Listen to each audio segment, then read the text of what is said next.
इस मॉड्यूल के अंदर हम डिस्कस करेंगे आईपी एड्रेस की टाइप्स कौन कौन सी होती हैं।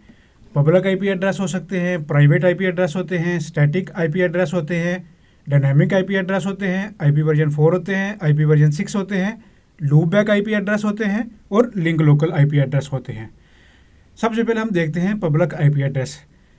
इंटरनेट के साथ जो भी डिवाइस कनेक्ट होती है उसको जो एड्रेस असाइन किया जाता है उसको पब्लिक आईपी एड्रेस कहते हैं। मीन्स के पब्लिक आईपी एड्रेस जो होते हैं वो इंटरनेट के ऊपर राउटेबल होते हैं। जो भी डिवाइस इंटरनेट के साथ कनेक्ट होगी उसको पब्लिक आईपी एड्रेस असाइन किया जाएगा। कोई भी दो डिवाइसेस ऐसी नहीं होंगी इंटरनेट के ऊपर जिनका पब्लिक आईपी एड्रेस सेम होगा। मीन्स के पब्लिक आईपी एड्रेस हर डिवाइस के लिए यूनिक होगा। इसके बरअक्स जो प्राइवेट आईपी एड्रेस होते हैं उनको हम इंटरनल नेटवर्क के अंदर यूज़ करते हैं, प्राइवेट नेटवर्क के अंदर। फॉर एग्जांपल मेरा एक स्कूल है या कोई भी मेरा ऑफिस है, उसके अंदर मैंने एक कंप्यूटर लैब बनाई, कंप्यूटर नेटवर्क बनाया। उसके अंदर जितनी भी डिवाइसेस होंगी उनको जो एड्रेस मैं असाइन करूँगा वो प्राइवेट एड्रेस होते हैं। प्राइवेट एड्रेसेस जो होते हैं उनको हम फ्रीली यूज़ कर सकते हैं, जबकि जो पब्लिक आईपी एड्रेस होता है उनको यूज़ करने के लिए हमें परचेज़ करना पड़ता है। फॉर एग्जांपल मैंने एक पब्लिक आईपी एड्रेस लेना है तो वो मेरा इंटरनेट सर्विस प्रोवाइडर जो होगा, फॉर एग्जांपल पीटीसीएल का मैंने नेट यूज़ कर रहा हूँ तो वो मुझे एक पब्लिक आईपी एड्रेस असाइन करेंगे जो मंथली फ़ी मैं उसकी पे करूँगा। जो स्टैटिक आईपी एड्रेस होते हैं वो मैनुअली हम असाइन करते हैं, खुद से उसको कॉन्फ़िगर किया जाता है मैनुअली, और ये फिक्स्ड होते हैं। मोस्टली ये जो सर्वर डिवाइसेस होती हैं उनके ऊपर हम कॉन्फ़िगर करते हैं, ये चेंज नहीं होते।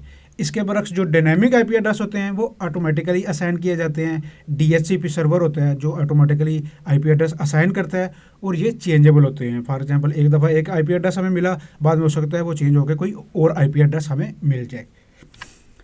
इसके बाद ये इस स्लाइड के ऊपर हम देख रहे हैं कि पब्लिक आईपी एड्रेस और प्राइवेट आईपी एड्रेस की रेंज हमें यहाँ पे डिफाइन करके दी गई है। यहाँ पे क्लास ए का आईपी एड्रेस हम देखें 10.0.0.0 इस से स्टार्ट होके 10.255.255.255 तक मैक्सिमम इसकी रेंज है। इनके दरमियान जितने भी आईपी एड्रेस होंगे वो प्राइवेट की रेंज में फॉल करेंगे। इसके साथ बी क्लास की जो रेंज है वो बताई गई है और सी क्लास की रेंज बताई गई है।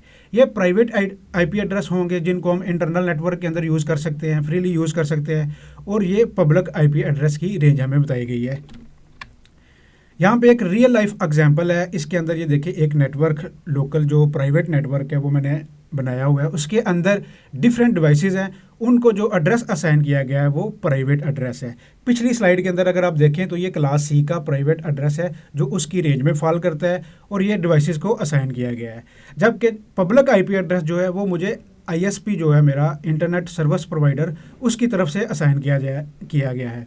पिछली स्लाइड के अंदर आप देखें तो ये वाला जो एड्रेस है वो पब्लिक आईपी एड्रेस की रेंज में फॉल कर रहा है। यहाँ पे एक कमांड है, अगर आप विंडो के ऊपर कमांड प्रॉम्प्ट ओपन करें तो वहाँ पे जाके आपने टाइप करना है IP config. IP config type करके जब आप एंटर करेंगे तो आप यहाँ पे जो प्राइवेट आईपी एड्रेस है उसकी इन्फॉर्मेशन आपको यहाँ पे मिल जाएगी। ये देखिए आईपी वर्जन 4 की जो एड्रेस है यहाँ पे वो मुझे नज़र आ रहा है।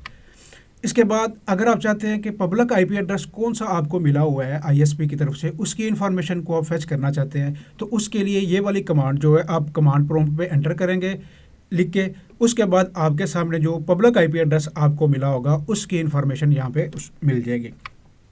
उसके बाद आता है आईपी वर्जन 6। पिछली स्लाइड्स के अंदर मॉड्यूल के अंदर हमने देखा था कि आईपी वर्जन 4 जो होता है वो 32 बिट का एड्रेस होता है। उसके अंदर हमारे पास 4 ऑक्टेट होते हैं, मीन्स के 4 ग्रुप होते हैं।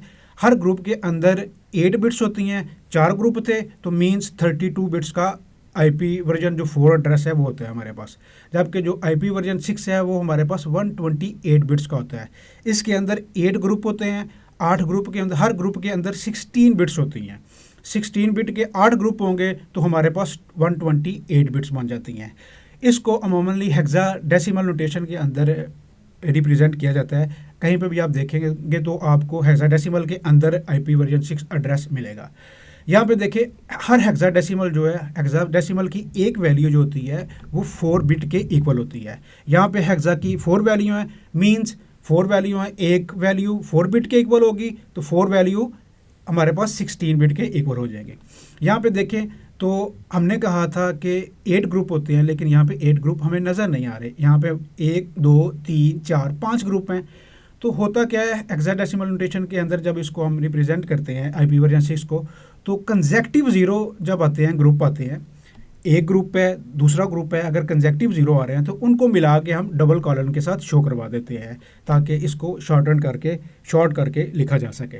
यहाँ पे देखें तो कंसेक्टिव ग्रुप थे, कंसेक्टिव ग्रुप ज़ीरो थे, उनको हमने कंबाइन करके डबल कॉलन के साथ यहाँ पे शो करवा दिया। इसी तरह यहाँ पे कितने कंसेक्टिव ग्रुप होंगे, 1 2 3 4 5 हैं, टोटल हमारे पास 8 ग्रुप होते हैं। मींस 3 कंसेक्टिव ग्रुप थे ज़ीरो वाले जिनको हमने कंबाइन करके डबल कॉलन के साथ शो करवा दिया। इसके बाद हमारे पास आता है loop back address. Loop back IP address क्या होता है कि वो हमारे कंप्यूटर के साथ ही कम्युनिकेट करता है, खुद से चेक करता है। अगर हमारा अपना कंप्यूटर है उसके साथ हमने टीसीपी आईपी जो कॉन्फ़िगरेशन की है, आईपी एड्रेस कॉन्फ़िगर किए हुए हैं, उसकी कॉन्फ़िगरेशन को चेक करना है खुद से पिंग करके अपने सिस्टम के साथ ही कम्युनिकेट करके, तो उसके लिए लूप बैक आईपी एड्रेस जो होता है वो यूज़ होता है। इसकी जो रेंज होती है 127.0.0.0 से लेके 127.255.255.255 तक जाती है। अमूमन जो आमतौर पे हम यूज़ करते हैं 127.0.01 ये वाला एड्रेस अमूमन आपको लूप बैक के तौर पे मिलेगा। यहाँ पे मैंने अपनी ही डिवाइस की कॉन्फ़िगरेशन को चेक करने के लिए पिंग किया है जो लूप बैक एड्रेस था, लोकल होस्ट का एड्रेस भी इसको कहते हैं। पिंग करके मैंने 127.0.0.1 लिखा तो उसने यहाँ पे मुझे आउटपुट दे दी। मीन्स जितने पैकेट मैंने सेंड किए थे उतने ही पैकेट मुझे मिले। इसका मतलब है कि मेरे सिस्टम के ऊपर जो टीसीपी आईपी की कॉन्फ़िगरेशन थी, आईपी एड्रेस की कॉन्फ़िगरेशन थी, वो करेक्टली कॉन्फ़िगर है। अगर यहाँ पे मुझे रिस्पांस ना मिलता तो मीन्स मेरी जो कॉन्फ़िगरेशन है उसके अंदर कोई प्रॉब्लम हो सकती थी। इसके बाद आता है link local IP address. Link local IP address जो होता है वो हमारा जो ऑपरेटिंग सिस्टम होता है उसकी तरफ से ऑटोमेटिकली असाइन कर दिया जाता है। जब अगर हमारी डिवाइस को डीएचसीपी की सर्वर की तरफ से कोई एड्रेस अगर असाइन नहीं किया गया या कोई एरर आ गई है जिसकी वजह से आईपी एड्रेस असाइन नहीं हो सका, तो हमारा ऑपरेटिंग सिस्टम ऑटोमेटिकली एक एड्रेस असाइन कर देगा जिसको हम लोकल लिंक एड्रेस कहते हैं। ऑटोमेटिक प्राइवेट आईपी एड्रेसिंग उसको भी कहा जाता है। उसकी रेंज क्या होती है 169.254.0.0 से लेके 169.254.255.255 तक। इसके दरमियान जो भी आईपी एड्रेसेस होते हैं वो लिंक लोकल एड्रेस के तौर पे यूज़ किए जाते हैं। मींस कि हमारा जो लोकल लिंक होता है उसके ऊपर इनको यूज़ किया जाता है। अगर आईपी कन्फिग की कमांड हम कमांड प्रॉम्प्ट पे जाकर लिखेंगे तो हमारे सामने ये वाली सारी इन्फॉर्मेशन आ जाएगी। यहाँ पे आपको ये देखें लिंक लोकल एड्रेस भी नज़र आ रहा है जो कि आईपी वर्जन 6 के अंदर आपको शो होगा।